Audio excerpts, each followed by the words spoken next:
Beer with Buffy is a retro-analytical love roast of Buffy the Vampire Slayer and its spin-off Angel. If you'd like to support our show financially, you can find us at patreon.beerwithbuffy.com. Don't forget to review us on iTunes if you like what you hear. A couple hundred years ago, the only thing you had to worry about was a hangover. You're telling me you're an investigator? More or less. Today, because of your curse thingy, you can't sleep with anyone. We're not a team. I'm your boss. Or else you might feel a moment of true happiness, You got a real addiction to the brooding part of life. lose your soul, Except for the bulk of it, where I was nearly tortured to death. become evil again, You're a demon hunter. Road demon hunt. and kill everyone. It's fucking I fantastic. love that sound. Thanks, Cornelia. I always appreciate your perspective.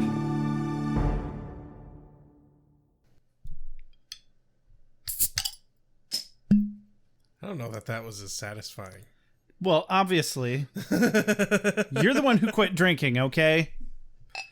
Hey, it's good for me. It's good for you! Welcome to another episode of Ale with Angel. I'm Rex, I am Josh. and today we are reviewing Season 1, Episode 12, Expecting. Yeah. What are you expecting, Rex? Not the Spanish Inquisition. Because no one expects No this. one expects the Spanish Inquisition! Well, I already wasn't expecting very much, but oh boy, was it a low bar this week. Yeah. So just real quick, why don't I give us a big shout out to all of our executive producers. We have Janella Lindauer, Simo Pinty, Meredith McCaslin, Rose Clark, C in quotes heaps, Andy Burgess, K. Fronome, Father Defenestrado, Alexandria Hine, who apparently got tired of me pronouncing her name, Kelly McAdams, Shuby Pathick, Jesse Rain, and Carrie Phillips. Thank you ever so much for all of your very, very, I know there's a word for it, I don't use it very often, generous contributions. There we go. On a personal note, Alexandria, you've broken my heart today. You took away my favorite part of the executive producer name call lists. Next on the docket. So today I'm going to read a review that is not an iTunes review, actually. It's on Podchaser. This was the review. Never heard of it. Nor have I. But this is the review that made us think, hey, guys, maybe you should let us know if you have a review out there somewhere that we don't know about. Because apparently you can review us on other things besides iTunes. Yep, it's a big, crazy world out there, and it's not just Podbean. I refuse to believe it, but that's what they tell me. So this review is from the host of Riddle Me That, a true crime podcast. Ooh. I'm really disappointed that it doesn't have her name on here, and now if nothing else, I'm going to have to check out her podcast just because I want to know her name. Stalker. Well, she reviewed us. I should check out her podcast. I agree. I'm kidding. Just read but- the review. 5-star review. She says, I'm so happy I found this podcast. This is a reason for me to unbox my Buffy series set and rewatch. It's so different the second time around. I love the roast and toast kind of approach. This podcast is great fun and any Buffy lover will be here for it. We'll be here for it. Yes. Odd wording. It's a phrase that's been going around. Okay. I've noticed, like in the last year. Like a virus. Well, 2020 is filled with viruses. Very filled with viruses. Also, like the term basic. I finally heard somebody actually use that. Of Really? course, they were describing me. And I was like, fuck you. Don't ask me a question and then judge me for answering honestly. Right. But roast and toast. I like that. Yeah, I'm a fan of roast We and are toast. roasty and quite toasty. Well, actually, my feet are freezing Yeah. thanks to your new apartment. But it's better than being homeless? Yes. Question mark? And it's better than having to do this in a apartment that literally anybody but us is in. Yeah, probably. So then I guess we get on with it, and it's time for that parental synopsis, Josh. My God, that was quick. Joshua!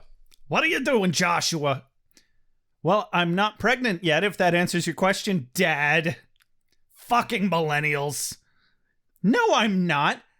Not even a lonely Gen Xer or some poor naive Gen Y. Just as well. See what I did there? I did. It took me a second, but I got it. You can't even take care of yourself. Don't need you bringing me more mouths to feed. But Dad, don't you want grandchildren? I don't need whatever demon comes out of you to run around screaming like a banshee on the fucking holidays. Hey, it'd be an excuse to drink more. Shit, maybe you are my kid.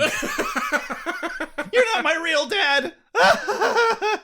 You heard him. I have witnesses. We're on a podcast. Cut this tether now.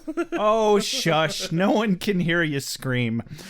Because on today's episode, Cordelia gets knocked up by some slimy tool who happens to be running demon seed for, well, a demon. Ew. So she's 8.5 months pregnant overnight. Angel and Wesley track down the guys who did this to her and the demon who also made it happen. They kill him and everything's better now. The end. Yay! Whee! Ladies, gentlemen, spiny-headed looking creatures. Soon as the sun goes down, vampire. Soon as the sun goes down, vampire. Competition is a beautiful thing. So yeah, it only took me 2 hours to watch this episode as opposed to the normal 4 or 5, including taking notes and the dad synopsis. So if that's any clue into the level of substance in this episode. Yeah, you definitely got through it a lot faster than I was anticipating. Mm-hmm. I was like thinking I was going to have some time for some video games or something beforehand.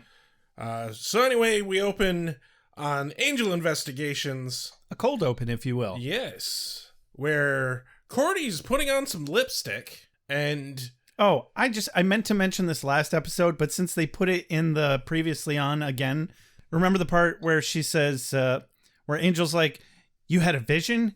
And she says, boy, howdy. I just can't get that the fuck out of my head now.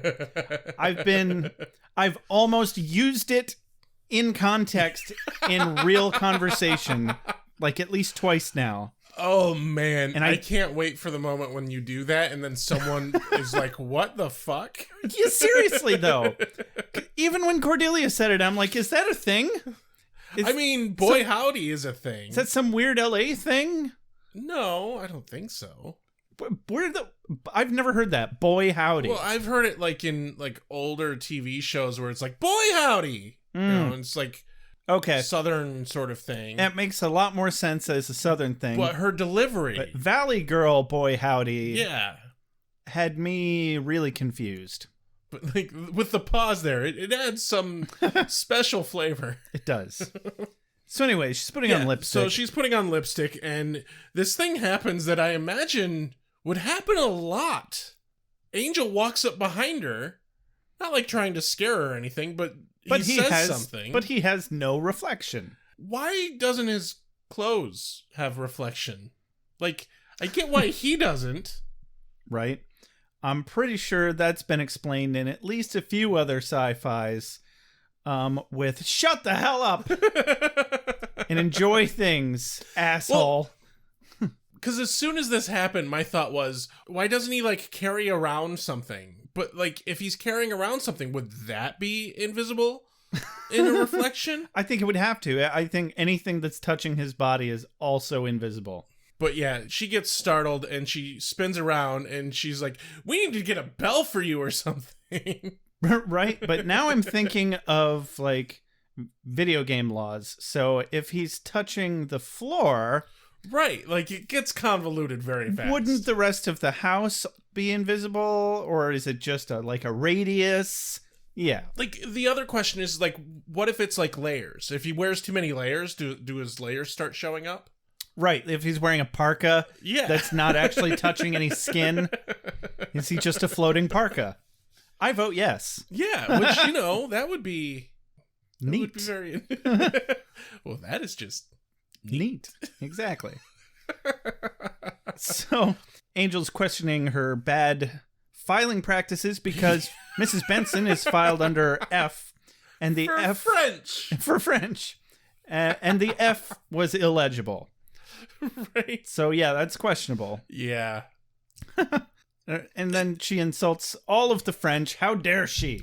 I can at least understand that she is bad at filing, unlike being bad at typing. Right? Yeah, they don't teach that in high school. But I've never really understood people who are bad at filing. You match a letter. Yeah. It's really, it's not that big a Can deal.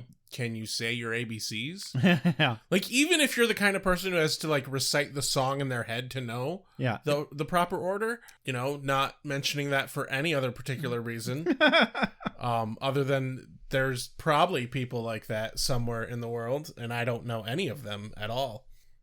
It's you, isn't it? Yeah. Asking for a friend. It's only like one chunk of letters that I like have to have. It's two. LMNO, isn't it? No, it's You gotta respect the LMNO. it's after that. Before Y. I mix up the order sometimes. Right. Anyway, for a small business, filing would be pretty simple. Yeah. It doesn't get super complicated until you're It's like Getting fucking into last your- name starts with a B. Why is it an under B? getting into your Dewey Decimals and Yeah, running oh, huge God. conglomerates and shit. I can't even. We're old enough to know. Do you remember how to do Dewey Decimal System? You know, I worked in a library briefly, and no. I actually remember how. Oh, dude, I loved working in the library in high school. That was great. I got a whole class credit for it. It wasn't high school for me. I worked at the community library. Ah, cool. So Wesley barges in. Yeah. Pip pip cheerio, just popping in to misuse the term adze in place of axe and then attempt to garner favor by presuming Cordelia may have a vision, and if not, I've got a shitty board game. Oh, he's got a new axe. Yeah, well, he calls it an adze. Did you catch that? No. Okay. Yeah, because my transcript, they didn't catch it either. But the subtitles did, and I caught it. I was like, he's not saying axe. The transcript thought he said axe, but no, he said adze. Very specifically said adze, so I Googled it, and that is actually it's like a hatchet, but imagine if the blade of a hatchet were perpendicular to the handle instead of parallel, and it's basically just a shitty gardening tool. It's like a pickaxe. Okay, yeah. The behind side of a pickaxe. Hey, Josh. Yes, Rex? Where do you buy a new axe? I don't know. At the chopping mall. There better be zombies that are in the process of slurping your soupy brain out of your skull bowl. Nah, I'm fine. Okay. But yeah, Wesley is a little miffed that Cordy, how dare she go out? How dare she act her age and have friends? Yeah. And just social life? No, sir, I don't like it. We must hoard the Cordy all to ourselves. Apparently. But she rightfully makes fun of Wesley's age for wanting to play this 3D word Scrabble something Right. game, some sort of Scrabble knockoff. And he's in the middle of a sad retort, and then he gets the googly eyes for Cordelia's friends because, you know, wooga! Hello, nice ladies. How's that pandemic going for you, Rex? It's okay. I've had worse. New topic. I haven't had worse pandemics, but I have had worse dry spells. Yeah. Let's move on from that topic. Anyway, so they spill the cat out of the beanbag, and now Angel knows that Cordelia's been dating somebody. Not sure why he cares so much. I mean, lay off, old man. Give the girl some damn breathing room. You're not a real dad. And she didn't tell him because she thought he would kind of dad out over it. And she's not wrong. No, she's not wrong. We And have proof of this in previous episodes. I suspect after this episode, she will let him dad out over it. Right? Yeah, you need to let him be domineering and possessive. That's the lesson learned here after this sure. episode. God. That's totally the lesson. Yeah, so Cordelia's friends are, however, suddenly all over Wesley because they're like, that Hugh Grant thing is starting to work for me. And I'm like, otherwise known as a fucking British accent, but whatever. I just have to say that if I understood in high school how much being a super nerdy sort of guy would pay off for me later in life, I'd have hardcore leaned into that more. Oh, right? Women love nerdy men. Instead of trying real hard to do all this be traditionally masculine bullshit that doesn't really work for you. No. Yeah. Not at all. Women love the nerdy guys. Yeah. Scrawny white nerdy dudes are a thing. Who can wear a suit. Who can wear a suit? That is important. I did want to note that Wesley is less 80s sized clothing in this episode. Yeah. They found a suit that can fit. Yeah. Well, I guess they were slightly less rushed to costume him now. Right. Now that they got rid of Doyle. Yeah. Also, and thank you for putting him in a color that is not fucking beige. I didn't even notice this time. What color was it? I think it was brown. Still somber, not black, but still somber and but English, not beige. But not beige. Like, he doesn't look like the rich villain that's on a safari. Exactly. That's good. So Wesley's trying to talk to them, and he's like, "Hey, look, I got an axe." And then he sticks it in the fucking wall. Oh, what? This old thing? Oh, jeez. And then they're totally hitting on Angel. Angel comes over and he's like, "Why didn't you tell me you were seeing somebody?" And she's like, "'Cause I'm ashamed of you." And I thought you would dad out on me, or however she puts it. But anyway, they're like, "Oh, and you'd give me the third degree," because specifically her friends are like, "Your boss can give me the third degree whenever he wants to." Giggity. Yeah. I mean, who can blame them? Women into Angel? No, that never happens. That never happens. So then, oh my. Cordy falls to the floor in agony, and Angel and Wesley try to cover it up by knocking some mail on the floor like a cat and asking her to pick it up. No. After she has already fallen and after they blatantly shoved the mail onto the floor. Cordelia, can you pick that up? Angel and Wesley's ability to subtly cover up this in such a magnificent manner is on par with Cordy's filing. Yeah. Well, I hope her friends were already completely high, because there's no way outside of a sitcom setting where they didn't notice something weird was going on. Exactly. Like, this shit only works in a sitcom. My favorite part, though, is after Cordy gets back up off the ground, the not so subtle way that she relays to Angel what her vision was about. Oh, God, right? Well, it's like, who's that client I'm supposed to meet? And she's like, "Oh, it's a big baby." Like coming out of an egg. I didn't even really get that. But, I mean, my question is, why the fuck do they even need to cover it up? It's like when she was in the hallway with Doyle and she was pretending to play charades because he was having a vision. Right. Like, nobody's going to guess that they're having a vision. Oh, migraine. Oh, no. But I'm better now. Let's go. Problem solved. I don't know, though. For fuck's sake, how many of the population are like, "Oh, look at this thing I can't explain. It's aliens." What do you mean they can't explain it? She's not going to stop and tell everyone that she just had a vision. She's just having a headache. No, my point is like, people jump to weird fucking conclusions about shit.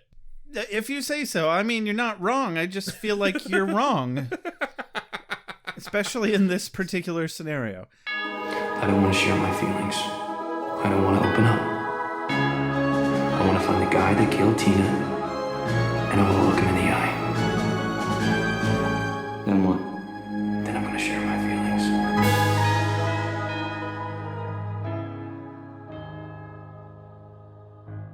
Whatever. Meanwhile, Wesley manages to make him and Angel look like a gay couple. Yeah. And they were adorable. I am totally on board with Wangel. I am shipping this. I am so happy for them already. Angel swore he would never love another woman after Buffy. Well, he was right. Dear fans, there's your new fanfic topic. I'm sure it already exists somewhere. Oh, God, yes. I didn't know that there was fucking Spander out there. Yeah. And why is anybody writing fan fiction that Nicholas Brendan can get a hold of and read publicly? Stop it. Why would you do that to us? Anyway, fucking Spanderfish. No, so the girls leave, Angel starts packing stuff up, and Wesley's like, hey, so, maybe I could join you, or I suppose I could just have a night in playing this board game by myself, and Angel, just lets him tag along. He just shoves the note over to him, and he's like, I get to go for a car ride! Yep, and then Wesley goes to get his axe out of the wall. Yeah. And he has an accident. Someone's about to have an accident. Gonna pour me some wine first. It's all right. I'm not angry yet. No, we don't joke like that. Abuse isn't cool, especially physical violence. Unless it's funny. Unless it's slapstick. Exactly. Do. Wesley is positively giddy to get invited to come along. He falls over, pulling his Adze out of the wall. Cut to some random fucking apartment. Yeah, it's 23 Cabarillo. That was the address that Cordy gave him. Wesley gives it the old, oh yeah! Where do you lay your eggs? He really does. To some poor old couple. Yeah. That has apparently seen some shit in their days. Well, they've obviously lived in LA their whole life. Right? It's LA. They are not even phased. If anything, they're mildly amused. Right. It's like, oh, this is way better than Wheel of Fortune. Maybe slightly confused that a British man wielding an axe and a tiny crossbow is suddenly in their home yelling at them. About eggs. About eggs. They're not even farmers. Why do they have eggs? I'm sure they have a Kwama farm under their house or something. But the first clue that this is not the right place is Angel can't enter. Oh, I didn't notice that was an issue, but that makes sense. That's why he doesn't come inside and why it's just Wesley. Yeah, I'm like, you're just hovering, Angel. Jeez, come inside. And that's how you get bit. Just be like, hey, come inside. You don't just invite random people in. You look cold. Oh, it's because you're dead. Oh, God. I don't like the blood on the outside. Oh, my carotid artery. I'm using that. Anyway. No, it turns out that this is the wrong house and the right house is across the street. Because Angel sees some goopy tentacly action going on next door. Nicely spotlighted in a window with the curtains conveniently drawn partially. Yeah. Angel covers with some shit about termites. Which actually I felt was kind of clever. Yeah, it was. Like, they're going to be like, man, those fucking crazy termite exterminators. Yeah. You never know what they're going to do. I know who to call next time we get termites. Those guys are serious. They really should have left a card then, huh? We help the helpless. Well, we're not helpless. I don't know.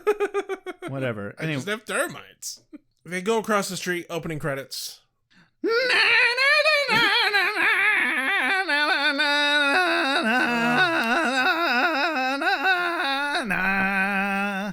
Josh, stop it. You can never complain about my bad puns because you keep doing that. Nobody's told me to stop yet except for you. I don't listen to him, guys. I don't take orders from him. I take orders from y'all. Can someone please call in or message us on Twitter for fuck's sake and get him to stop? Yeah, seriously. This is hurting my throat, guys. But I don't have enough self-control. This shit is on. I need help. He can't not do a bit. Save me from myself. So after the opening credits, we get a fight scene, and I like how they do this because we don't actually see the fight. We're outside the house, and the fight's happening inside. We get kind of little glimpses of it, and something hits a wall and busts out the exterior wall. Uh-huh. And then Wesley gets involuntarily Kool-Aid manned through the door. The door fucking explodes to a high-velocity Wesley, filled with Kool-Aid, no doubt. He runs back in for a little more rough and tumble goopy tentacle action. He's like, you'll regret that! You'll get what's coming to you! With a 1 and a 2 and a 3 and a 4! Anyway, him and Angel stumble outside moments later, breathless, wiping down their metallic phalluses in broad moonlight, congratulating themselves on a job well done. And they're covered in goopy. Yep. Looked like somebody had a honey mustard fetish in there. So, okay. I got one more. Hmm? Arterial spray. The original Axe body spray. I don't get it. When you cut someone with an axe, they Yeah. spray blood. The original Axe body spray. Oh, that's just clever, though. I like that. I like that one, too. So they gets to talking about Cordelia. Yeah, Wesley. This is a good little moment. Like, they actually feel like friends. Yeah. A little bit of a camaraderie, if you Yeah. will. I was going to say bromance, but they're not quite there yet. Oh, no, they're not there yet. But it's coming like a freight train. There was a hint at it when they were, like, trying to cover, and he's, like, putting his arm around Angel. They're hinting at the bromance. Oh, yeah. Foreshadowing. Angel caught a whiff of the Wes, and it was all downhill from there. Yeah. Or Wes caught a whiff of the Angel. I mean... And Is Angel he- was born. Wesley is conscious, therefore, obviously, he's an angel. Marriage. We are here Wov! Twoo, Wov! to bring Angel and Wesley together today. Let's see where I was going with that. So, Oh, man. so Wesley criticizes Cordelia for being a bit absent-minded recently, and I quote, gadabouting with those doxies. Gadabouting with those doxies. And it takes but one mention of their approval of Wesley for him to backtrack like a garbage truck doing the moonwalk. Yeah. Sorry. Delayed image hitting me. Beep! Beep! Fuck you. Stop it. Annie, are you okay? Stop it. Beep! Annie, are you okay? Oh my god. I like this interaction because Angel's like, no, they seem to like you. And he's like, what? I didn't mean doxy. I didn't mean doxy in a sexually promiscuous sense, exactly. You don't think sticking the axe in the wall put them off, did you? No, that was charming. Oh, what about the fact that they thought we were gay? That's mystery. What are we going to do tomorrow, Brian? Same thing we do every night, Wesley. All right, but where am I going to find rubber pants? The other pair has gone bad. I don't know. Did you know that Brain, the voice actor for Brain, is just doing a spot on Orson Welles impression? Oh, yeah. Brain, Definitely. yeah, Brain is just completely based on Orson Welles. Yeah, that fits. Yeah, I learned that from another podcast I was listening to. Fun fact about Pinky and the Brain, they have rebooted Animaniacs and it has Pinky and the Brain episode. I noticed, and Movie Bob seems to think that that's the only good part of it thus far. I've heard good things, I intend to watch it. as do I. First, I intend to finish talking about this episode of Angel. A person needs certain designer things. You shouldn't be trying to eat my friend's brains. Hey, you're a vampire.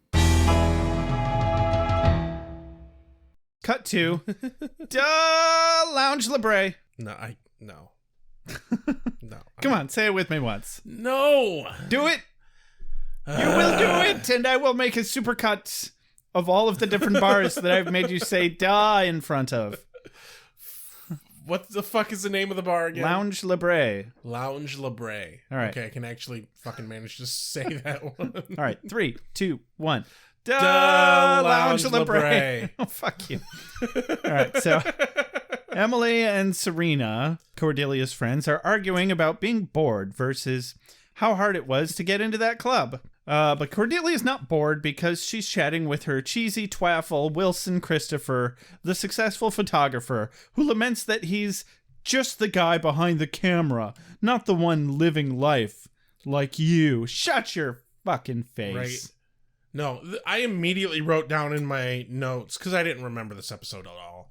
I wrote in my notes, oh, it's a good date. He's evil. Yep. Evil! Evil! Nice, charming little block garden, but beyond that, Evil, evil, evil, dirty, dirty liar. exactly. Don't forget to call your mom. So, yeah, I don't like him. Obviously evil or about to die a horrible death. Why not both? Why not? Cut over to Cordelia's apartment. This dude's way too charming. Yeah. He's set off red flags charming. He's not too charming. He's too nice. Yes. He's not enough of a dick. I'd trust him more if he were slightly more of a dick. Yeah. You know? But, because she invites him in now, and she's like, oh, thanks for listening to my whole life story. I may have left out 2 weeks in 1987 or something. Which I thought was kind of clever. But yeah. Anyway.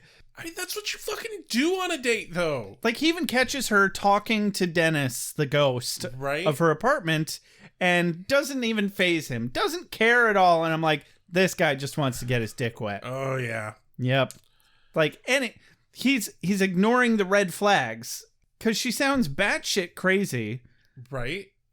She sounds like the kind of person that if you let them in a little too much, they're going to grab onto you and never let go. Exactly. It's like, why aren't you scaring him off? Sometimes you need to ask that question of yourself. But yeah, it's not nearly enough crazy to stave off old Willie Chris. Willie Chris. So, because for old Willie Chris, it is time to ride the porpoise train into the sunset. Bam! Cut to morning. Oh. Well, she's pregnant now. Yeah. And pregos. Just like that. Well, for fuck's sake! This is what happens when you sleep with guys who don't run screaming from your red flags. I mean, for Christ's sake, she was going to play Evita. The one with Madonna. Okay, guys. I don't even know what that is. I got over that in, like, high school, all right? What is Evita? Evita? I don't even know it's a what it musical about Eva Perón from Argentina. Don't cry for me, Argentina. Oh. You've heard that? Of course. Okay. Yeah, that's Evita. It's a Broadway musical. I've never seen it. Yeah, there you go. It's also a movie with Madonna starring as Eva Perón. Is it really bad? No, actually, it's really good. But I think it's really good. But it's very divided. It's more of a cult classic. Okay. And apparently Dennis doesn't like it. I can imagine people in LA thinking that it was trash. Okay, yeah, that makes sense. And probably a lot of people being gatekeepers and like, well, only the Broadway version is worth anything. Okay, yeah. Because that sounds like theater. Yeah, whenever you take Broadway anything and make a movie out of it, you're gonna run into people who are not happy with you. Yeah. And also there was a lot of questioning of the casting of Madonna because she was seen as a very promiscuous, rock and roll chick. And then Eva Perón is supposed to be the saint of the Argentinians. Oh. But there are a lot of people who also argue that, and it is made very clear in this movie and in the play, that Eva Perón was actually very promiscuous, and that's how she got where she was. That she slept her way to the top, essentially. It's quite fascinating. Yeah. I think you'd like it. You should check it out. Anyway, Cordy's pregnant. Yeah. 2 questions. The first one, though, is like, Cordelia, what the fuck? You didn't use protection? Well, maybe. I mean, when you've got 7 demon babies up your pee hole, I don't think some latex is going to hold that back, okay? But, like, use a condom. Who says they didn't? That's what I'm saying. We don't know. Maybe he brought a condom that already had a hole poked in it because he was planning on this. That's probably what happened. He is that kind of a fuckboy. Yeah. Yeah. Well, he's even worse than that kind of a fuckboy. Well, yeah. But, we haven't gotten to that part yet. So she realizes she's pregnant and then just kind of stops. Yeah. And just doesn't. If I woke up pregnant, 8.5 months pregnant, mind you, I would just kind of be like, well, I'm done. I give up. I'm going to stop trying now. Yeah. Yeah. I think I could back. Yes. I think that's the moment where you're like, you know what? fuck this. Yeah. Fuck all of this. This whole living life thing. No, I'm not going to move. I'm going to sit right here until this shit just fixes it fucking Stops. self. It just needs to stop. Find me the nearest Adze, and I shall implant it in my brain. That is the moment where you call life's manager. And you legally change your name to Karen. And you get that refund. So cut to outside, where Angel, in the middle of the day, once again, has flippantly traveled to Cordelia's house. Like, because put he's a worried that little she's effort into it. He's worried that she's Goddamn. late to work, and yeah. Wesley, fuck you. Because Wesley's like, no, she's probably fine. She's always late to work. Bullshit. Mm-hmm. You don't know that. Wesley doesn't fucking know enough about Cordy's life. Yeah, yet. he's been there, 3 weeks now? Yeah, he's been there 3 weeks. He pops in middle of the fucking day. And I guess, he met her when she was a high schooler, so he must really know her really well. Right. Bullshit. Wesley, you're full of shit. So, yeah, Angel is just walking around. As far as I'm concerned, he's just a walking pile of ash and hair, and Yeah. I'm just over it. So he's just a very sexy walking pile of ash. He's a and hair. sexy, sentient walking pile of ash and hair. So knocking at the door, Wesley tries to wimp out. He's like, well, I guess we should, Angel busts the door open, break down her door and trespass. Yes, you should trespass, Wesley. That's exactly what you should do. Obviously, Angel knows Cordy. They literally are around each other every fucking day. Yeah. If Angel's like, I think something's wrong with Cordy, you fucking listen to the man. He almost knows her better than he knew Buffy at this point. Yeah. Like, the whole dad vibe thing, like, he's older brother material going on here. Yeah. And, like, honestly, this is the reaction he should have had to meeting Buffy. Like, right? I need to be protective of you because you're 200 years younger than me. And I probably shouldn't bang you. But here we are. To be fair, though, when you're as strong as he obviously is, and you meet a woman who is as equally strong as you... She did have that going for her. You're Yeah. right. Okay, good call. You can't control who you're attracted to. No. Or something. There's got to be an excuse for it somewhere. Here's the thing. You damn well can control who you're attracted to. And I think anybody who says otherwise is just lying. Just an asshole. Yeah. Not sure where you're going with that. If you see somebody and you find them attractive and you realize that you should not be into that person, you can choose to stop. Oh, yeah. You can absolutely choose not to act on it. But I do believe that after long enough of telling yourself that, no, that's not okay, that you will no longer be attracted to them Yeah. in time. Like, I'm not saying it's like, oh, I'm going to flip this switch off in my head. Yeah. It's not that simple, but like, no, you can damn well look at somebody and be like, no, I don't want to be into them, and Right. then choose to not be. But he fell in love with Buffy, and she fell in love with him, and consent's important, and Well, it's yeah. romantic. So we'll just leave it at that and move on. It's romantic, right? Yeah. I don't see Angel putting on tights. Oh, now I do, and it's really disturbing. Protecting young women such as yourself? Oh, yeah, there's been 4. And 3 of them are very much alive. So yeah, they go into Cordy's bedroom, find her laying there. She hasn't moved because she's just, nope, fuck this. Yeah. Fuck this game, I'm done. Yep, she is laying there, super pregos and not happy about it. Angel gets her to call Wilson. Kudos on Angel's empathy here, though, because he sees her laying in bed like that, and immediately huge amounts of gears change in his head. He's like, holy shit, something's really fucking up with her. And they can see that she's pregnant, right? Like, yeah, but like she's under a blanket, so like maybe it's a pile of blankets. You know, at that point, would you go, oh, look, she's really pregnant? look how pregnant you are. Holy shit. Wesley, come in here. You've got to see this. Shit. Can you pull your shirt up so we can get a picture?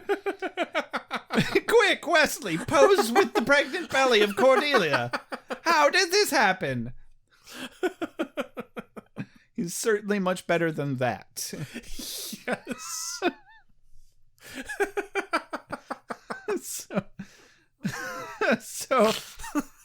So Angel's like, it's okay. Have you talked to Wilson? And she's like, no, I haven't talked to anyone. What would I say to him? This is the quote of the day. Yes, I also wrote it down. What would I say to him? I had a really great time. I think you left something at my place. Like, well, that's a good start. That is a good start, Cordelia. It really is. I legitimately had to pause it at this moment because she's sad and upset, and so her delivery is not like about comedic timing. Yeah. But just the fact that she's like still attempting to be a little bit funny. Mm-hmm. But she just is. She doesn't have to try. Right. She's just got that biting wit. But just, I had to pause it and just sit for a moment with this because it was just so fucking good. It was beautiful. Probably my favorite part of the episode, frankly. So he has her dial the number on the phone. Yeah. On this ancient piece of 90s nostalgia. Yep. It's an old cordless phone. Mm-hmm. Where you actually have to dial numbers and shit. So the guy's not answering. Wilson, Christopher, I almost wrote Wilson. Oh, no. It's not that he's not answering. It's disconnected. That his fucking line is disconnected. Right. I almost Angel lies to Cordy, though, and says that he's not answering. Right. Splitting hairs at this point, I knew what I meant. But I almost wrote Wilson Fisk. Because he feels just as evil, but Wilson Fisk is way more evil.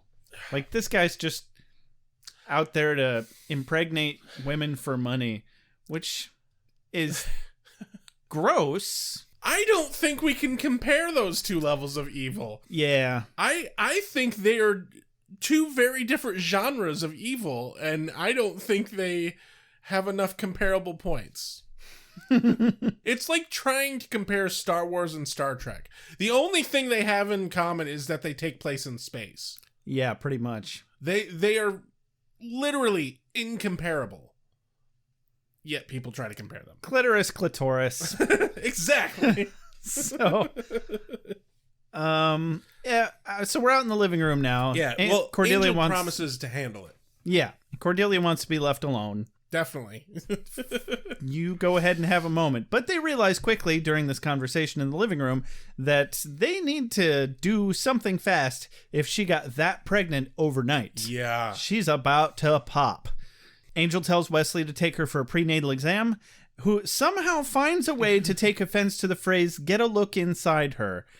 It sounded perfectly fine contextually to me. But hey, anything out of for a laugh. context, it definitely is a sentence that makes you go, "Excuse me." Hey, why don't you go get a look inside her, huh? Huh? That like Wink, what? wink, nudge, nudge. Say no more, say no more. I do want to mention though that Dennis is very sweet.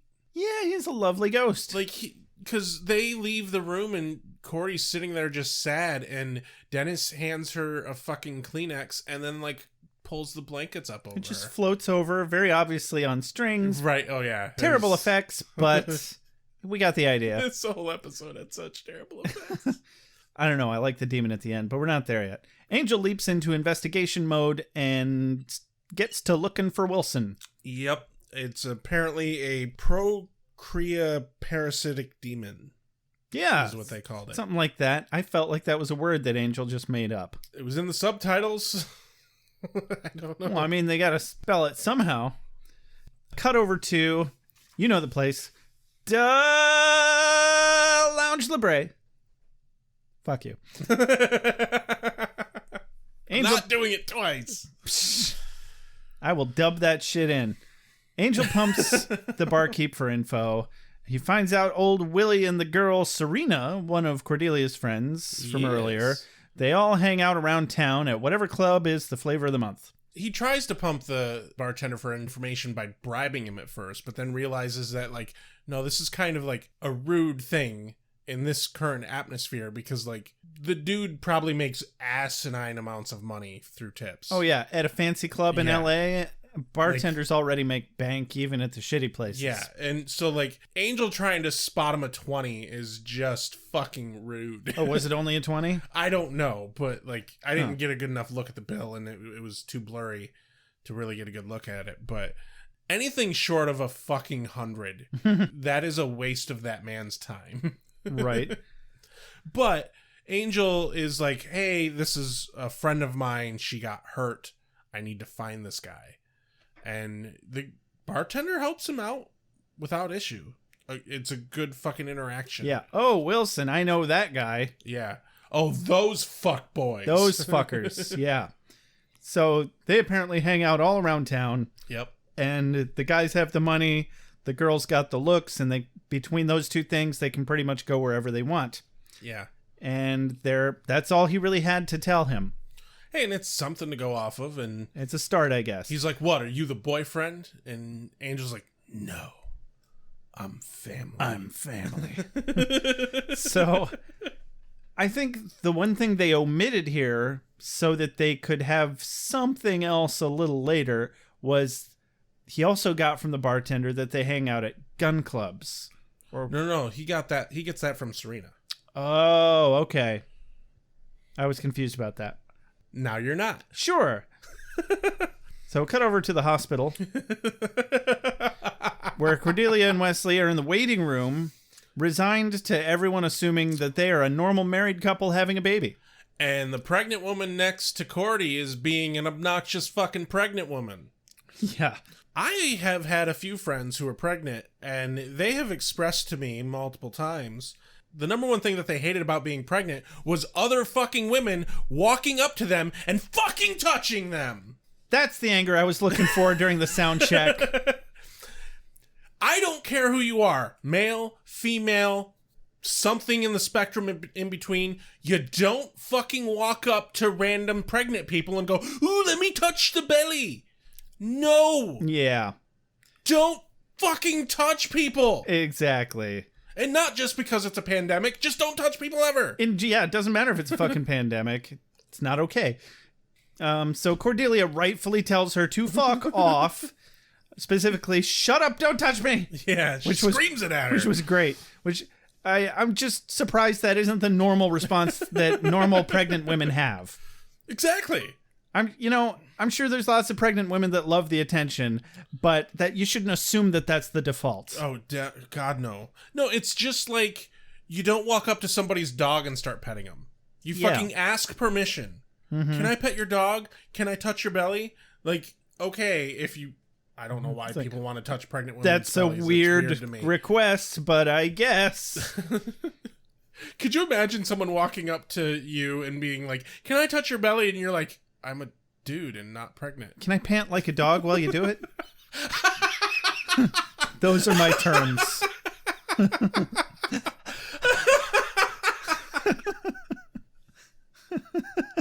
Oh my God. I really want to see a pregnant woman respond like that. When someone's like, can I touch your belly? Google it. I bet you it's already out there. Right? So now we're in the doctor's office, like in the actual examination room, and he's confused as to why she left so many fields blank on the form. Wesley lies that they just came in from England to explain why they don't have any previous doctor's information. Whatever, they finally get down to business and do the fucking ultrasound, and there are no less than 5 goddamn heartbeats and 1 startled doctor. Not what you want to hear. No, not what you want to hear at all. And he's like, oh, goodness, we need to do more tests. Yeah. Like, there's got to be a great list somewhere that somebody's compiled of things you don't want to hear in an examination room. This is pretty high on that list. I have one addition. When I was getting my wisdom teeth taken out, just after they gassed me, or while they were gassing me, I think they had to put a needle in my hand for some reason, for something else. And all I remember hearing was the nurse say, uh-oh, I need more gauze. And you're fucking out. You can't do anything. I stayed awake just long enough to be like, I'm sorry. Did you just say, uh-oh, I need more gauze? Bitch, Boldface turned to me and said no. And I'm like, I'm pretty sure you... To her credit, what the fuck are you gonna do? What am I gonna do about it? Yeah. She's sitting there telling that story to her grandchildren, going, and I got away with it. None the wiser, But, see? Yeah, the doctor's like, oh my. Oh my. Yeah, not a thing you want a doctor to say. That's a lot of blood. Judging by your uncomfortableness, I would say you're either about to ask me out on a date or you need a favor. Well, see, the thing about detectives is they have resumes and business licenses and last names. Pop stars and popes, those are the one-name guys. He's like, oh, we got to do more tests. Yeah, so they prep Cordelia for a procedure to take a sample of her amniotic fluid. Yeah. But before that, we cut back to Angel. Yes. And to another, like, nearly pitch black fucking apartment building.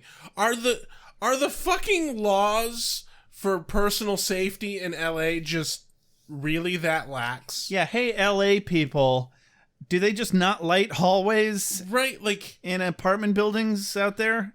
you cannot see the floor, like, at all. You cannot see Angel's feet in the shot because it's so dark. I also kind of want to know how they lit this anyway, because, like, we can see the lights, but they do not shed much light at all. They probably just needed to reuse some set pieces, and this was a cheap way for them to not have to dress it up that much. Yeah, like, I get the logistic as to why they would do this, and obviously it sets a certain tone, and it's a dark show. Exactly. But, like, it just seems so unsafe. It was ridiculously dark. It was too dark. Like, at one point in time, right as Angel is at the door, he is literally 3 feet. His face is 3 feet from the fucking light fixture, and you can barely see his face. I feel like it would have been more effective if they had gone for more of a dingy effect. Do you remember Joe versus the Volcano? Oh, I haven't seen that in so long. I always think of that whenever I see really bad fluorescent lighting, because they nailed it in that show, in that movie. I can't remember enough of that movie. Like, it's got that greenish, sickening hue to it, and it's just way too bright. I don't think they were going for that kind of feel, though. I'm saying I think it would have been more effective than this way too dark hallway. Yeah. That's just implausibly dark for a public hallway. Well, and, like, Serena strikes me as at least having some money. Right? At the very least, she hangs out with people with money. Yeah. So he knocks on a door, and he's looking for Serena. It's Serena's place. Yep. She's like, leave it at the door. As we find out, she thought he was the liquor store delivery man. Yeah, I didn't know that was they a had thing. that in late 90s, early 2000s. Yeah, because I know nowadays you can easily just use a bunch of different delivery services. Oh, yeah. That'll bring you booze. But back then, I didn't know that liquor stores would just deliver like that. Yeah. And, man, that makes so much money. right. So then there's the slow dramatic reveal. She's like, I know what you're thinking. I shouldn't, as she's just chugging down some tequila or whatever. It'll hurt the baby. Slow turn around to reveal that she's also super pregnant. Yep. Oh, shit. Uh-oh. Super pregnant. God, that sounds like such a bad day. It does. Like, sounds like a day that requires a fifth of tequila. Yeah. Yeah. Well, it looked like she was drinking wine. Or, to me, but I don't know, it looked like a squarish bottle to me. I didn't get enough look at it. But booze. Booze! Nonetheless. Whatever it was. And, like, what does she say? Oh, it'll hurt the baby. And then she turns around and is like, I hope. yeah. Something like that. So, back to the hospital. So, yeah, they set her up to draw amniotic fluid. The doctor... I fucking hate it when doctors do this, where they're like, oh, just count to 5 and it will be over. It's like, come on, just do the goddamn thing and stop fucking around. So they stab the needle in. It's not a small needle either. No. I mean, I can't imagine you'd have a whole lot of sensation like that, but I don't know. I've never been pregnant. I would imagine that a woman would have a ton of sensation in that area, considering that they're biologically built for having babies. Therefore, there would have to be a fuck ton of nerve endings there so that like they can protect it. Also entirely possible. No idea. I don't remember. I took way too many drugs the last time I was pregnant. God. Which was never, because I am male. So the doctor seems to be having some trouble with this syringe. Yeah, I don't really get what that was about, but to me it seemed like maybe the fluid was thicker or more viscous than it was supposed to be. right, something like that. But then he hands it to the nurse, and also it took him like an extra 5 seconds more than he thought it was gonna. And he hands it to the nurse, and she freaks out because the fluid eats through the syringe and causes it to shatter, basically. And then eats through the floor. She drops it, and it breaks, and yeah, it's very acidic.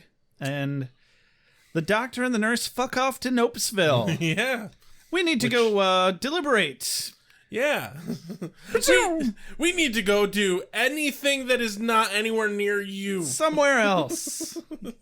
And Wesley starts to help Cordelia prep to go find Angel. Yeah. He's like putting her overalls back up over her stomach, and he's like, we need to get the fuck out of here. Yeah. Run. Run for the hills. And so she's like, just give it to me straight. Are they healthy? Yeah, do they look healthy? What, Corey? What is wrong with you? My God, she's getting attached. You should hope they don't look healthy. She's already getting baby Stockholm syndrome. I think that's actually a thing. Like, oh, yeah. I think it's a thing. Yeah, hormones do things to you when you're pregnant. So, back to Serena's. I would know, because No, I haven't. I'm going to stop. Yeah. So back to Serena's, where she kind of gives a rundown of what's going on, but like she knew Jason and Nick, but didn't really know Wilson by the sounds of it. And Wilson specifically came up and wanted to be introduced to Cordy. Okay. Yeah, she knew some shit was up either way, but she didn't ask questions because LA is weird. And I kind of get that reasoning. Oh, no, I totally get that. But, I mean, so apparently these guys' money smelled really funky. Which, that's a weird thing. I assume that's because they were getting the money from this abandoned warehouse sewer demon. Yeah. So if he's been handling it at all... And he wasn't wearing any clothes, where does he carry the money? In his butt.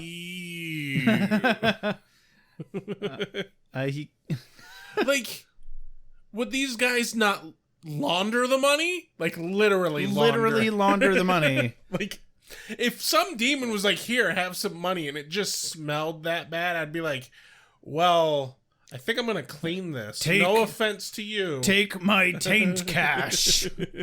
Ew. Yeah. Maybe that's part of the deal.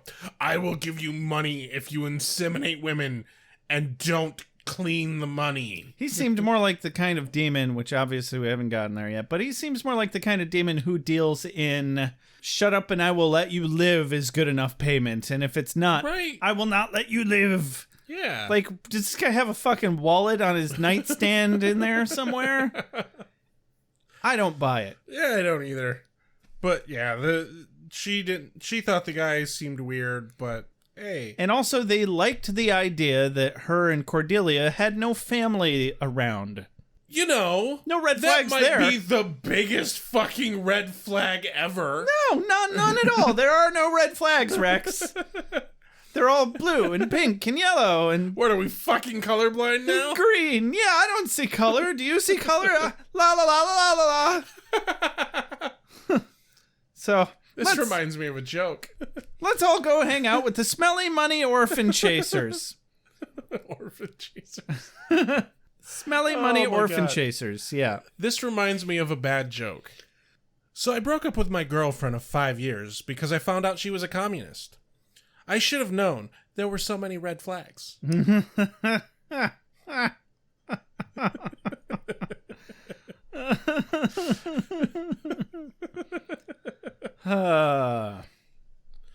But despite the fact that these guys have all the red flags, they're obviously capitalistic. Because money. Right. Yeah. Sometimes it's hard to see the red flags when you're looking at the world through rose-colored glasses. Yeah. Mm-hmm. Yeah, the scene ends... Serena keeps wanting it to be a dream. Yeah. And then has some super bad pains. And then we cut mid-scream to Cordy, who's also screaming in pain. Yes. As her and Wesley are riding the Angel Vader down to the Angel lair. And this scene is disturbing in a way. It was a little disturbing. I've had worse. Cordy is not acting the way Cordy really should be acting. Well, duh. Wesley is notably freaked out. Yes. And which turns out to be a problem. He was Yeah. freely displaying his fear, and then she smells it. Yes. And it's no good. No. Have Because you ever smelled fear? It smells terrible. it doesn't smell great. No. She can also hear the babies talking to her telepathically now. God. And now knows that there are exactly 7 of them. Yeah. And then she goes on about what it's like to be a partner in creation or some shit. You don't have a clue what it's like. Because he's trying to, reason with her and be like, I know what it is you're going through. And it's like, no. Either way, no, you really don't, Wesley. No, you do not. You're well-intentioned in your phrasing, but that is not true. And how Angel and Doyle aren't human, but they're good, so maybe the babies could be okay. Right. And I'm like, You're reaching, Cordy. Yeah, well, she's got to cope somehow. But she's definitely under the influence of some telepathic demon fuckery here. Literally fuckery. This is the result of fuckery. Da-da-da-da-da. Hey! So, there's still a place in this world for traditional research. Even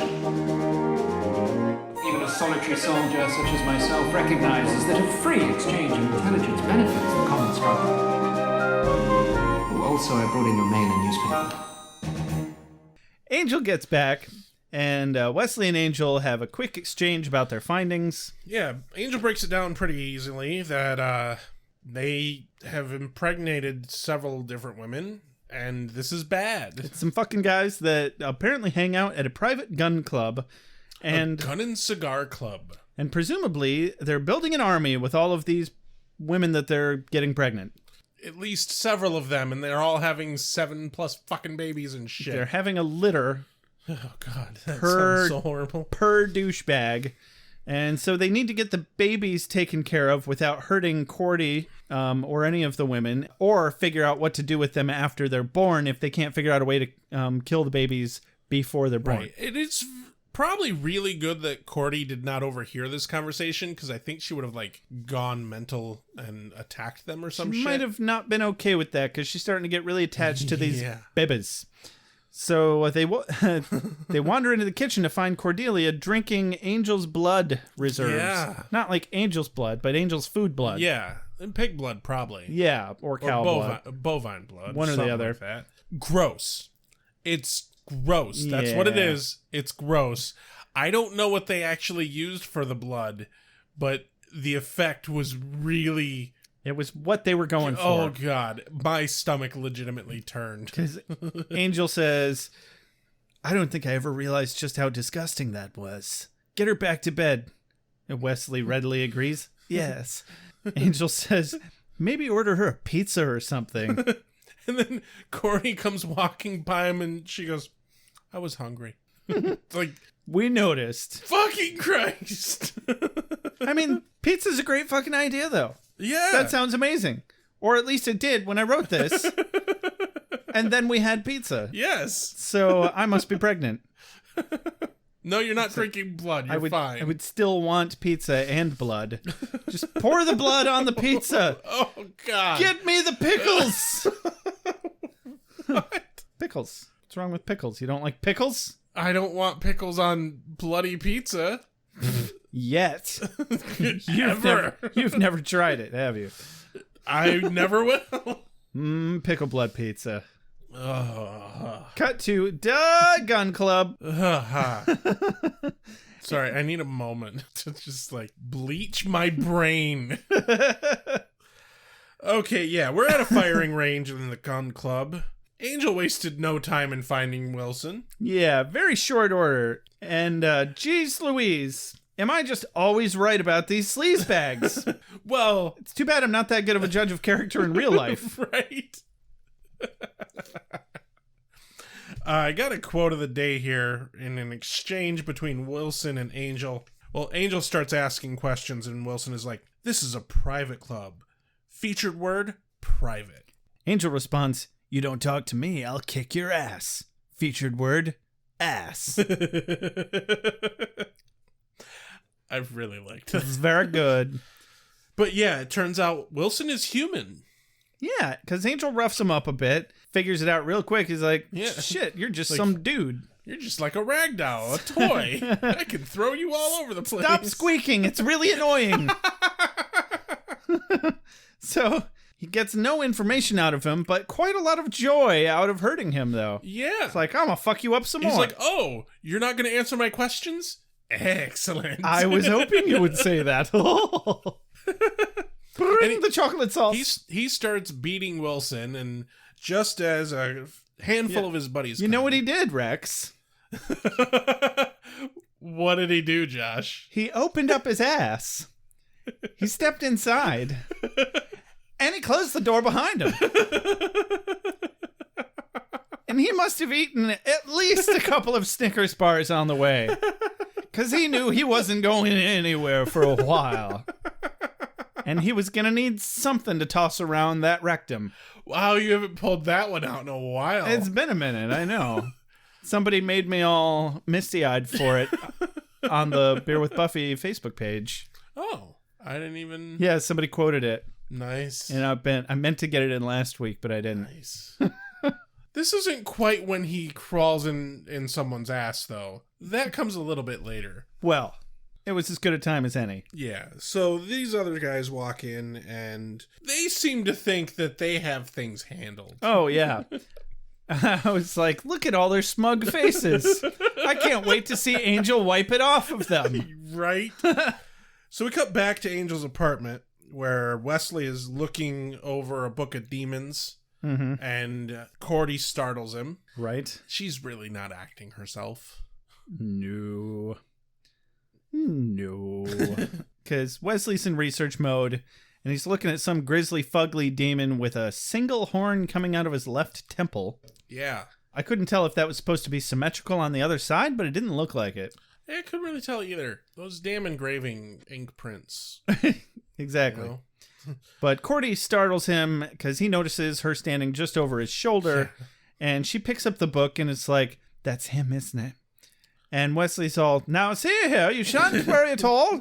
Now that we've identified the species, and it will be all right as rain in the tick of a lamb's tail. Chin up now. Spoonful of sugar, as I always say.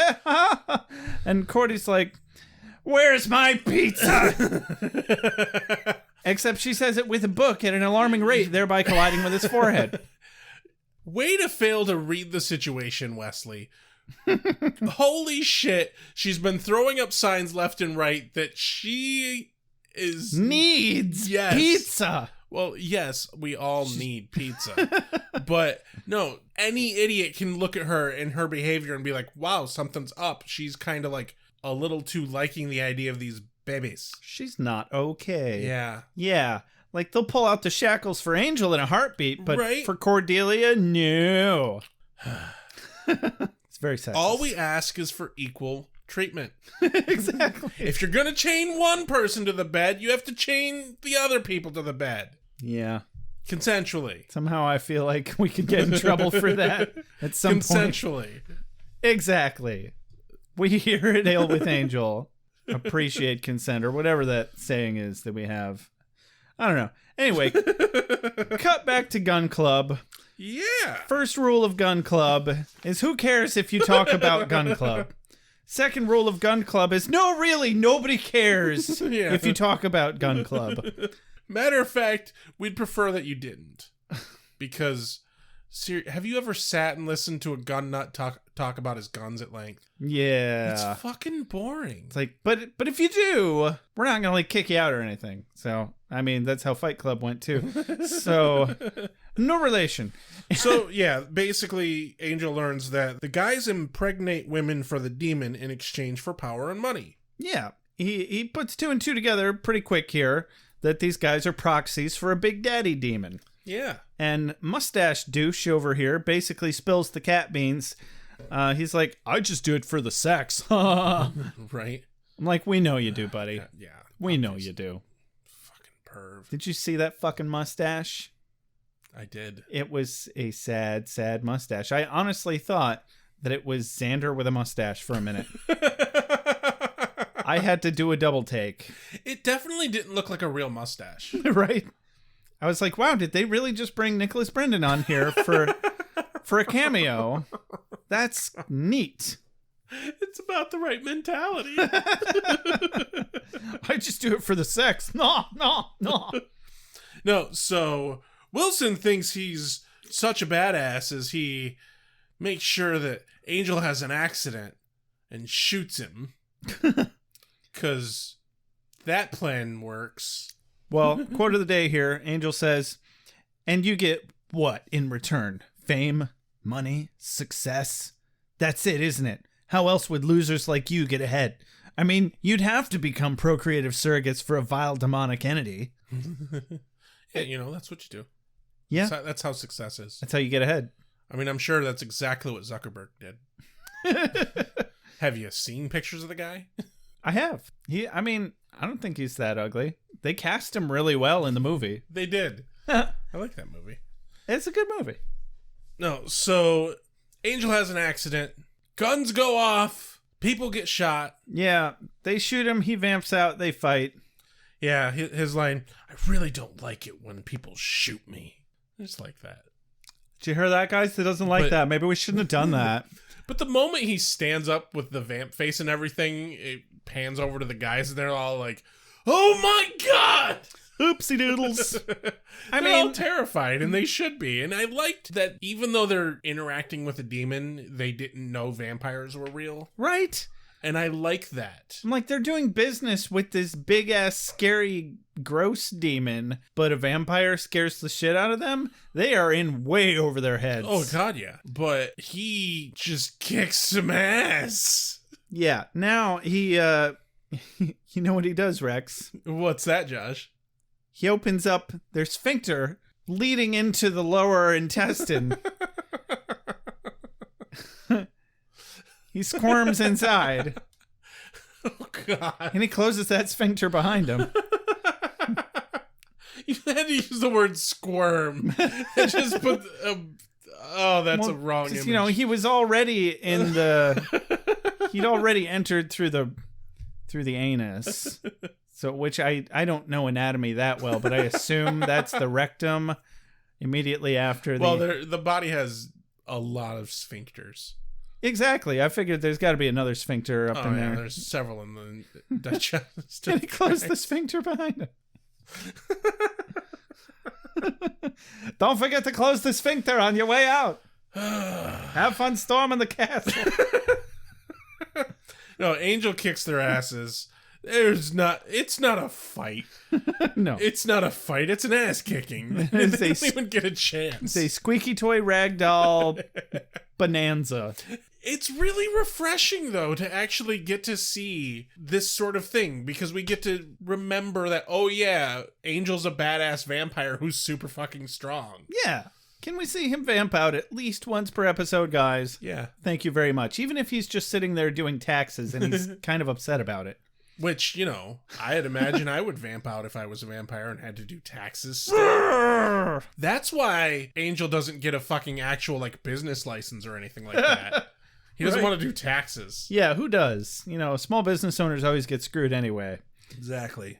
I'm with Wolfram and Hart. Everybody should have a lawyer like this one. Mr. Winters shall never be convicted of any crime. Ever. Should you continue to harass our client, we'll be forced to bring him into the light of day. I want that stricken from the record. A place I'm told that's not all that healthy for you.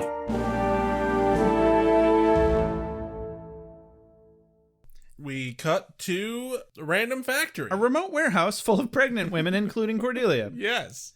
And 6 pregnant women, to be exact. Specifically, and they all presumably felt the call of the wild, much like a turtle must return home for mating season. And that's pretty much... That's that. Yeah. Cut over to Angel's apartment and a phone booth. Yes. Remember when they were payphones in booths? I don't. I do. There was one fucking actual, like, close the door phone booth in my entire fucking town when I was a kid, and I thought it was the most fucking amazing thing ever because I watched Superman. Okay, I lied. I do remember them. I was just being an ass. I got stuck in one time. But I feel like we've told this story before. I don't recall this, but, that's not saying anything. Exactly. So, Angel calls Wesley from a phone booth. Yep. And again, they exchange their findings. What a team these guys are. Angel gets the address of the warehouse where the douchey 4 built a shrine for this demon. Yep. And apparently, while Wesley doesn't want to say it, it is impossible to kill. Can't behead it, can't set it on fire. Well, you can't kill it then. I hate to use the words impossible to kill, but I'm going to. But, come on, Wesley. There are other ways to kill things than beheading and fire. Yeah, well, out of options. Nothing else we can do. Nothing we can do but get our passports and head on down to the Bahamas. And apparently, the demon is huge. Rather large. It's a bit bulbous. Slightly bigger than you would suspect if you saw it in a rearview mirror. Yeah. Yes. Yes. So now we know that Cordelia is telepathically linked to the Bebes. Yep. And the demon is telepathically linked also to the Bebes, therefore controlling the women through the Bebes. Yeah. Therefore, as Wesley calls it, a telepathic umbilical cord. And so all they have to do is kill the demon, and all will be right as rain. Yeah. Unfortunately, that'll be difficult because they can't use decapitation or fire. Yeah. What else are they going to do? But Angel has a plan. He sure does. Well, they MacGyver the shit. Yeah. Can you shoot straight? Beg your pardon? I dare say. He's a rogue demon hunter. Of course he can shoot straight. I find that question offensive. Of course I can't. Cut back to the factory where all the women take each other's clothes off and get in the bath. Oh my. No, they don't take their clothes off. They're wearing those white shroud things. They had to take their... What are they wearing under them? They took clothes off and put white shroud things on. Okay. Yeah. For the ease of giving birth. Yeah. To a litter of demons. In a gross pool of water. That smells horrid. Yes. We didn't really get any better descriptions than that. But, I can imagine. It looked gross. It was in a sewer. What more do you really need? Well, I mean, it was in a factory or a warehouse type setting, but... Close enough. It was probably an abandoned factory or warehouse. Yeah. Therefore, any standing pool of water gonna be kind of gross. Or any liquid. Yeah. Yeah. So, yeah, Wesley, he just walks right in. He's kind of being sneaky, but not very. And he, walks up to them, and it's like, dude, she beat you with a big-ass book. Yeah. Which, by the way, a book is basically just a reformatted block of wood. Well, that's okay. She's in the birthing pool, and she's not going to get out of the birthing pool, so he's safe outside of the birthing pool. Sure. Yeah. That's what somebody told me. So he's trying to convince her to get out of the tub and enter the Haskell demon. Yeah. So, as per usual, all problems can be solved by killing a demon. Yeah. Or simply by yelling at one impotently. I gotta say, I'm gonna give Wesley some credit here because the man's got guts. Balls the size of the Death Star here. He challenges the Haskell demon to a fight. He's immediately like, you wouldn't know it being the heathen that you are, but have you ever heard of the story of David and Goliath? I think it's applicable. Now you there, Sir Demon. clearly, who are no match for the likes of a swarthy, well-read rogue demon such as myself, I'll do you a favor and count to 3 before I cleft you in twine with my intellect and squeeze your ballsack until they explode, much like an inexpensive Pilsner served in an aluminium container that doesn't require a wine key. Wow. Yeah. Just like that. That one was interesting. Forced? I'm going to go with forced. Little forced. But I liked it. I liked it. Thank you. Yeah. I don't need your pity. No, my favorite bit of this whole fucking conversation, though, is because Wesley's like, I like to get to know the people I fight to the death. And he like steps up and the camera gets really fucking close to his face as he puts his fists up and has this really odd look on his face. He's like, what are your hobbies? Do you have any hobbies? It's like, what the fuck? Even the demon's bored. He's like, Right? Enough talk. I will come over to you. And he's like 2 large steps away. He's like so lazy he can't take 2 steps to fight Wesley. Doesn't even need to announce that he's going to come to him. He's basically there. Yeah. Like that hallway he just walked down was considerably long. Right. In comparison. But whatever. You know, it's like clacking those fucking clamps at Cordy's eyes. Like, I'm gonna get you. I'm gonna get you, Wesley. I'm coming to get you. Beware the claw. So Angel rolls this tank. It's about the size of a keg, I guess. Only a little skinnier. It looked to me like about a 55-gallon oil drum size. Yeah. It was slightly longer than one of those oil drums, but a little skinnier. Yeah, something that would require vampire strength. Yeah. To heave the way that he does. It is a big tank of liquid nitrogen, and I did the math. Oh, God. I looked at the video and did a pretty solid estimate of the size of the container. Looked up the volume to weight ratio of liquid nitrogen. And that is about 300 pounds or 136 kilograms that he throws like the distance of a fucking basketball court. Yeah. He like discuses it, or what's that one with the log where I mean, if the Scottish can do it. Well, he keg throws it. It's keg toss. Oh, yeah. Yeah. That's a thing? Oh, yeah. I didn't realize. Yeah. Empty kegs, mind you, because no one can just lift a full keg by themselves. If they can, they're a vampire. I'm sure someone can, but, you know, not and then wing it across the room. Right. But yeah, 300-pound fucking tank of nitrogen, throws it at the demon, who apparently is just human-like enough to catch the thing thrown at him. Stupid cheesy one-liner. Sorry I'm late to the baby shower. Brought a little gift. Yep. Woo! And then Wesley shoots the can, and the demon drops it, and happens to drop it just so that the hole is pointed at the perfect angle to spray the liquid nitrogen all over him. What a happy accident. Yeah. What? Freezing him solid. Freezing him solid.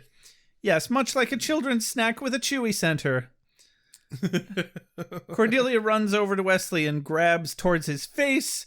Wesley steps out of the way, but then there's one of those big pulley rope numbers. It's a block and tackle. Yeah, that. And she grabs it and she swings it at the demon, and it smashes him to bits in short order. Yeah. With quite possibly one of the best one-liners ever. Yep. I hate dating. I really hate dating, she says. And it was just so fucking cheesy. I couldn't even. Yeah. I was incapable of evening. So.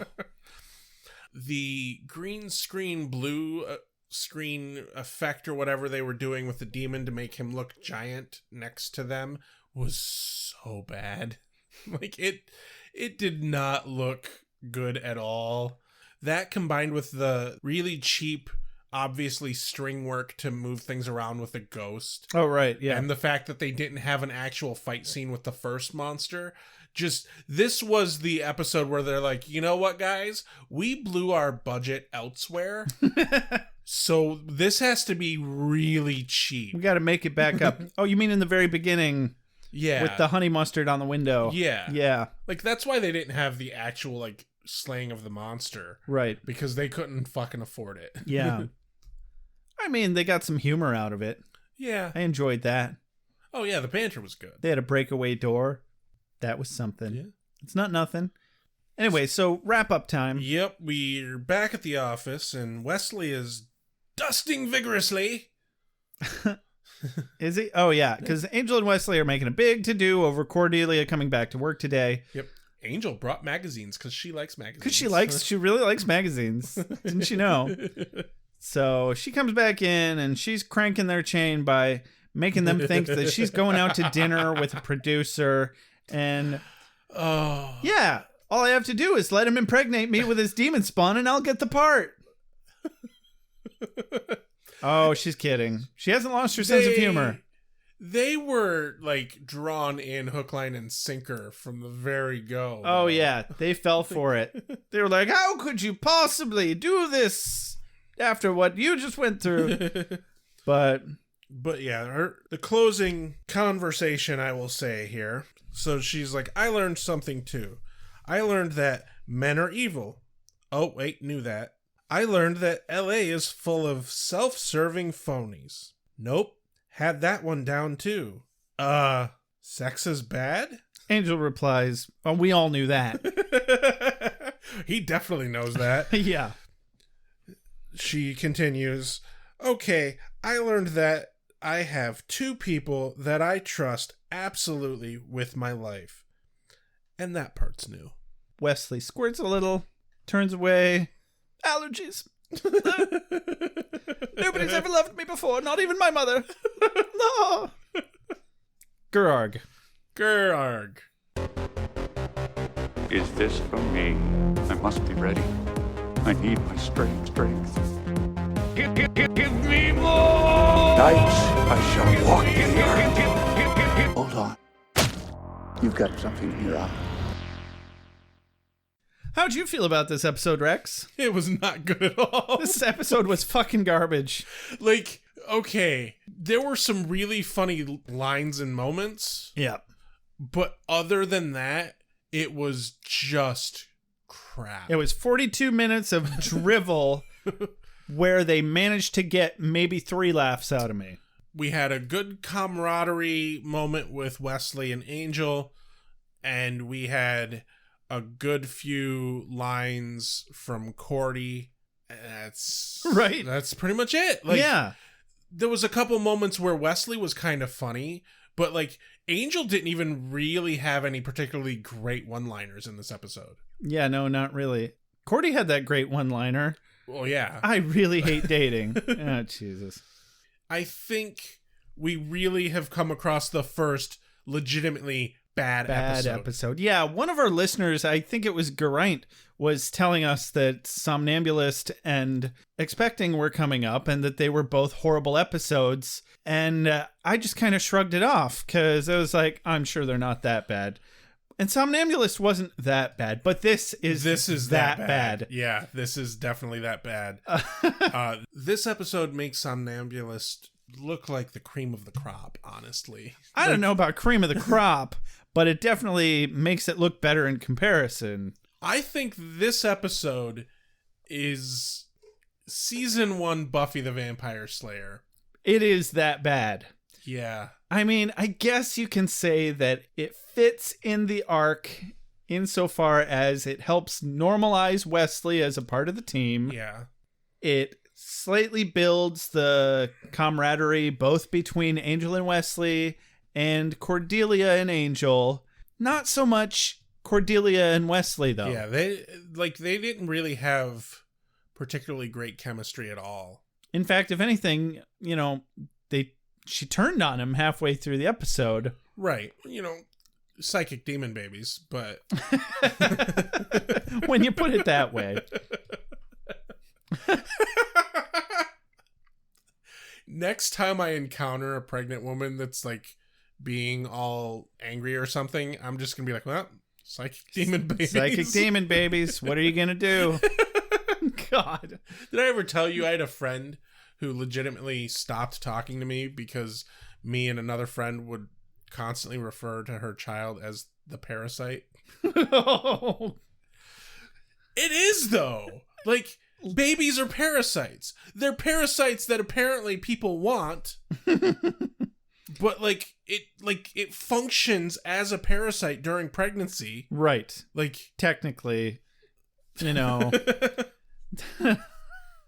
There's also this thing called tact. Well, I really didn't have tact back then. Did you say I was worse then? Did you than say I am this now. Girl stopped talking to you because? Oh yeah. You deserve. To be fair, I didn't particularly like her all that much. But, oh well, that's fine then. But no, like another friend of mine who just recently had a kid, she referred to her baby as the parasite.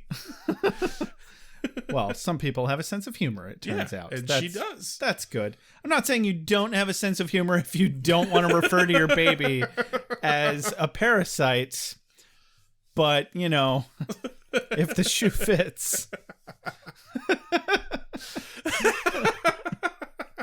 God, I'm an asshole.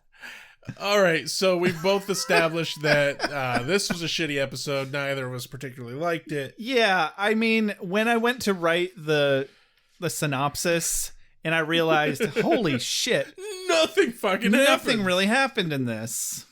That was when I knew. Yeah. So, what's your quote of the day, Rex? There's really only one good line that I wrote down. And I suspect it's one that you want to say as well. Doesn't matter to me. I have two. Well, I'm gonna go with, what would I say to him? I had a really great time. I think you left something at my place. Oh, damn it. That was my favorite. You're right. It's the good line in the whole episode. Yeah. Like, there's a couple, like, pretty decent lines, but that's the good line. Mm-hmm. Delivery and all. Mwah. Just perfect. Perfect line. It was. So what's your quote of the day? You know what? I'm going to give an honorable mention to Cordy for I really hate dating because that part was really fun. But I'm going to give my actual quote of the day to Wesley for, as a heathen, I wouldn't expect you to be familiar with the biblical story of David and Goliath, but I assure you it's of particular relevance to this situation. It's just like, since you gave an honorable mention, I want to give an honorable mention. Fine. Do you have any hobbies? Exactly. No, that part was... At least they weren't taking it too seriously. Yeah, exactly. It was still entertaining. It was. Just not good. Exactly. All right. Good times, good times. This has been another episode of Ale with Angel, guys. Don't forget to follow us on Twitter. Like us on Facebook, review us on iTunes. Don't forget to jump on into our Facebook group and chat with us. Or add us on Twitter. We like to talk with you guys. We like to hear from you and say things at you and stuff. And review us on iTunes, definitely. That is your number one way that you can help us. Or, you know, tell a friend about us. Word of mouth, also very important. But the reviews on iTunes really bump us up in the charts, and the, what do you call those? Those algorithms really bump our visibility when we get those reviews. Thank you. Do that. If you want some junk or some stuff that's really cool, actually, that has the Beer with Buffy logo on it, head on over to store.beerwithbuffy.com, because we've got stickers, we've got mugs, we've got t-shirts, primarily. Yeah. And a hoodie. Hopefully, we're going to get that switched over to a hoodie with a zipper on it with the logo on the back, because I don't like the ones with the logo on the front. I don't really either. Yeah. They didn't have that as an option when I was... Yeah, so we might change that up in the near future. But if you like hoodies with the logo on the front, go for it. We have those. You can order those. If you want to support us financially, we will read your name out loud at the beginning of every episode subsequently. Yes. And we will call you an executive producer until that list gets too long. Please let that list get too long. Yeah, it's coming like a freight train, and that's not a bad thing. So, and you can do that at patreon.beerwithbuffy.com. We will also name your cat if you buy the cat naming perk, as heard in previous episodes 101 and 110 of Ale with Angel. If you have any questions, comments, or concerns, you can email us at beerwithbuffy@gmail.com. You can leave us a voicemail at 269-743-0783. You can also text that phone number. Big shout out and thank you to JJ Treadway for all of our opening and transitional music, all the new stuff anyway. Yeah. This has been Ale with Angel. I'm Josh. And I'm Rex. Have a good night. Do you have any hobbies? Way too many. Fisticuffs! Hey, fisticuffs is a hobby. Giggity! I make allowances for your years, but I expect a certain amount of responsibility, and instead of which you enslave yourself to this cult. You don't like the color?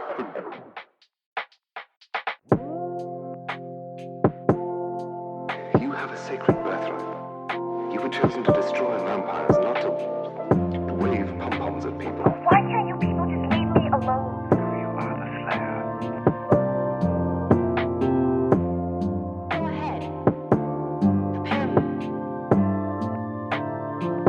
I'm a watcher. I haven't the skill. Oh, come on. By appealing to your common sense. Earwolves, incubi, succubi, everything you've ever dreaded was under your bed, but told yourself couldn't be by the light of day. One gal in all the world. Common sense. One gal in all the Common world. sense. It was a bit, British, wasn't it? Whee! Wait, what have we done? Why are we watching this?